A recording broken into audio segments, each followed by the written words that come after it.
More than 100,000 people have fled their homes, many women and children, as the violence spikes in Burundi.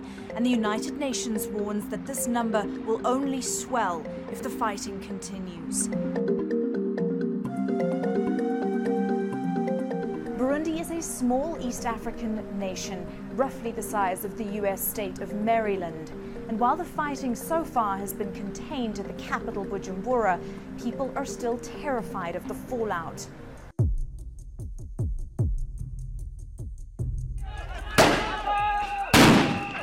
Tensions have been simmering in that country for months.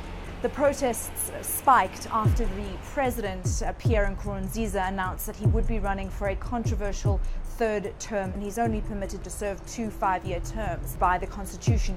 However, what the president's claiming is that his first term didn't count. He was elected by Parliament as president and not by the general population. So, in theory, he's only been elected once. The Constitutional Court agreed with him, but opposition parties say that the Constitutional Court was biased. Pierre Nkurunziza has led Burundi for the past 10 years, but he has been accused of becoming increasingly dictatorial in some of his policies, not allowing some public gatherings to take place, crackdowns on the media, and also has banned jogging because he said that that could be considered an element of subversion. The protests started off quite sporadic in small areas. However, they did become more and more graphic, more and more bloody, and more personal. People being stoned to death, people being beaten to death. They've managed to wrestle guns away from police and use them against the police. 5 policemen had been killed in these clashes.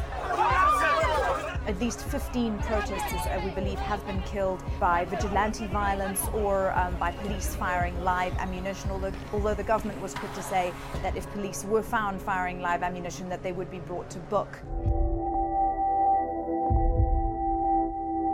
The United Nations estimates that around 100,000 people have fled Burundi, too terrified to stay home.